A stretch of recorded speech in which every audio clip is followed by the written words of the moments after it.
Hello everyone, मी मोनाली तुम्हा सर्वांचं infinity police भरती या आपल्या युट्यूब प्लॅटफॉर्मवर स्वागत करते। तर बऱ्याच विद्यार्थ्यांनी जवळपास 26,000 जागांसाठी मोफत सैन्य भरती व पोलीस भरती प्रशिक्षणासाठी या ठिकाणी TRTI मार्फत आपल्याला मोफत प्रशिक्षण मिळणार होतं। त्यासाठी आपल्याला 72,000 इतकी स्टायपेंड सुद्धा मिळणार होती।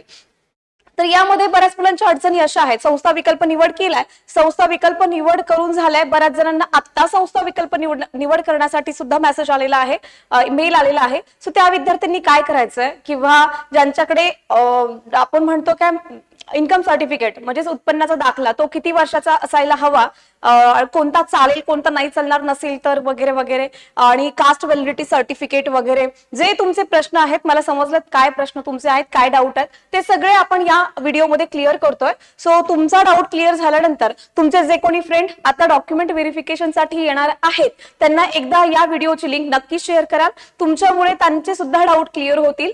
तर आपण बघूयात सविस्तर ते डाऊट काय आहेत।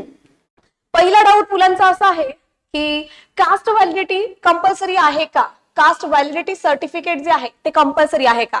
तर हो, ते कंपल्सरी आहे। मग नसेल तर काय करायचंय? सर ज्यांच्याकडे कास्ट व्हॅलिडिटी सर्टिफिकेट नाहीये त्या विद्यार्थ्यांनी कास्ट व्हॅलिडिटी तुमच्याकडे 25 नोव्हेंबर ही शेवटची तारीख आहे डॉक्युमेंट व्हेरिफिकेशनची। सो तुम्हाला कास्ट व्हॅलिडिटी जिथे भेटते त्या ऑफिसमध्ये जायचंय आणि अप्लाय करायचंय, त्याची रिसिप्ट वगैरे काहीतरी पर्टिक्युलर तुम्हाला मिळेल, ती तरी ऍटलीस्ट तुमच्याकडे ठेवून दाखवायची आहे।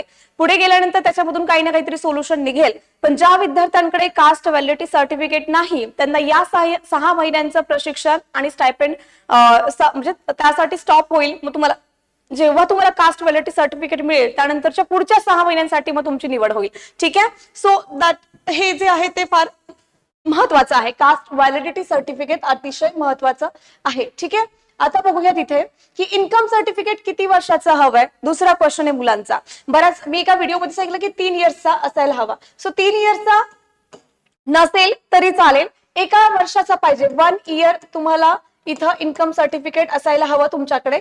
आणि जर तुमच्याकडे ते नसेल, ठीक आहे, जर तुमच्याकडे 1 वर्षाचं नसेल तर तुमच्याकडे ऑब्विसली कोणत्या 2023-24 आत्ताचं चालू वर्ष आहे हे नसेल तर तुमच्याकडे 22-23चं असेल तरी पण चालेल। ठीक आहे, सो मागच्या वर्षीचं जरी असेल इन्कम सर्टिफिकेट तरी ते तुम्ही घेऊन या, ओरिजिनल डॉक्युमेंट तुमच्याकडे ठेवायचे आणि त्याच्या झेरॉक्स सुद्धा मी सांगितल्यात एका व्हिडिओमध्ये, तो सविस्तर व्हिडिओ सूचनांचा सुद्धा बघून घ्या, मी त्याच्या अपलोड केलेला आहे।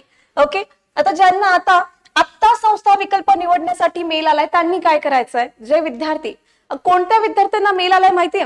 जे विद्यार्थी वेटिंग लिस्ट वरती होते, ज्यांनी वेळेमध्ये बघा, ज्यांनी मे बी नंतर फॉर्म भरले असतील त्यांना आत्ता संस्था विकल्प निवडण्यासाठी, कारण बरेच विद्यार्थी जे आहेत ना because of caste validity certificate नसल्यामुळे रिजेक्ट केले जाईल त्यांचं स्टायपेंड वगैरे, कारण नाहीये तर मग कास्ट व्हॅलिडिटी इथं कंपल्सरी आहे, ही गोष्ट लक्षात ठेवायची।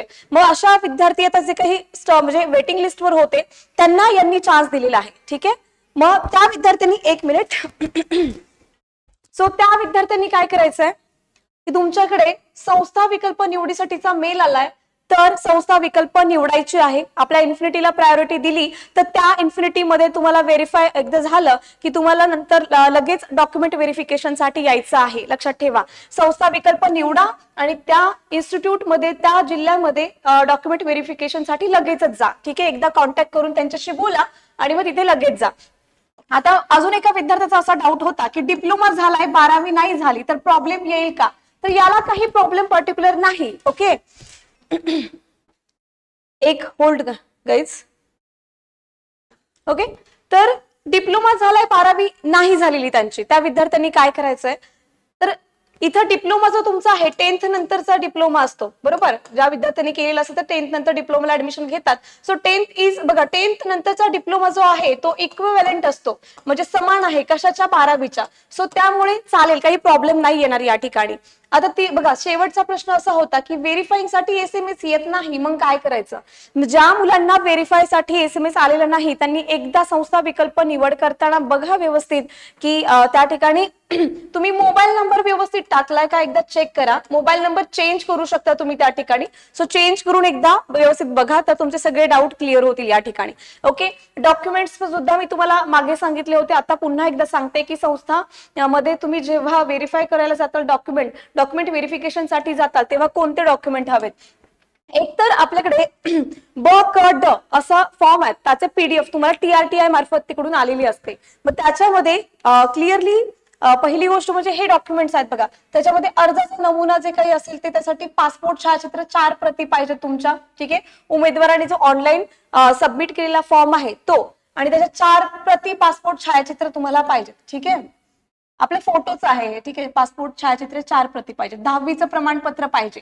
ठीक आहे, 10thचं तुमचं प्रमाणपत्र, 12वीचं प्रमाणपत्र, पदवी प्रमाणपत्र लागू नाही आपल्या इथे, आपल्याला फक्त 10th आणि 12thच्या बेसवर आहे, म्हणून पदव्युत्तर पोस्ट ग्रॅज्युएशनचं नसलं तरी सुद्धा चालेल. जातीचा दाखला पाहिजे, जात वैधता कास्ट व्हॅलिडिटी सर्टिफिकेट पाहिजे, अधिवास प्रमाणपत्र डोमासाईल तुमच्याकडे पाहिजे, आधार कार्ड तुमचा, पॅन कार्ड हवाय, बँक पासबुक किंवा रद्द झालेले धनादेश तुमच्याकडे पाहिजे, अपंगत्व प्रमाणपत्र आणि अनाथचं याचं काही नाहीये, मागील 3 वर्षाचं उत्पन्न प्रमाणपत्र. याच्यामध्ये काय सांगितलं तुम्हाला मी, एका वर्षाचं असेल तरी चालेल, 22-23 किंवा 23-24 या पर्टिक्युलर वर्षांचं एका वर्षाचं असेल तरी पण चालेल. स्वतःचं बघा स्वघोषणापत्र तुम्हाला हवाय, त्याच्यामध्ये प्रवेश अर्ज केलेला परिशिष्ट तो पण हवाय. ठीक आहे, तर या गोष्टी इम्पॉर्टंट आहेत. हे कशासाठी आहे तर TRTIच्या पोलीस भरती किंवा सैन्य भरतीसाठीची ही आवश्यक कागदपत्र आहेत. आता ज्या विद्यार्थ्यांनी बाटी मधून ज्यांचं सिलेक्शन झालंय, त्यांनी इन्फिनिटी अकॅडमीला प्रायोरिटी 1 दिलाय, त्या विद्यार्थ्यांची जी डॉक्युमेंट व्हेरिफिकेशनची जी डेट आहे ती 27 नोव्हेंबर 2024 पर्यंत तुम्हाला त्या ठिकाणी हे डॉक्युमेंट व्हेरिफिकेशन करायचंय. यांची बघा, जर पोलीस भरतीसाठी जर तुम्ही पुणे आणि नाशिक हे 2च जिल्हे आहेत, त्यामधून जर तुम्ही इन्फिनिटी प्रायोरिटी दिली आहे तर इन्फिनिटी इन्स्टिट्यूट मध्ये जाऊन डॉक्युमेंट व्हेरिफिकेशन करायचंय. बाटीच्या विद्यार्थ्यांनी आपल्या इन्फिनिटीच्या 3 शाखा आहेत, पुण्यामध्ये आहे, नाशिकमध्ये आहे आणि नागपूरमध्ये आहे. या 3 शाखांमध्ये जाऊन डॉक्युमेंट व्हेरिफिकेशन करायचंय. जर काही डाऊट आला तर या ठिकाणी कॉन्टॅक्ट नंबर दिला, याच्यावरती कॉन्टॅक्ट करा. प्रत्येक अकॅडमी इन्स्टिट्यूटचा आपल्या ज्या ब्रांचेस आहेत त्याचे ऍड्रेस तुम्हाला पुढे दिलेले आहेत या ठिकाणी. जर काही डाऊट असेल तर पक्का नक्की कॉल करा. आणि या डाऊटचं तुमचं निरसन झालं असेल तर तुमचे जे फ्रेंड आहेत त्यांना अजून डाऊट असेल त्यांना एकदा व्हिडिओची लिंक शेअर करा. व्हिडिओ आवडला असेल तर नक्की लाईक करा, शेअर करा आणि चॅनलला सबस्क्राईब करा. थँक्यू.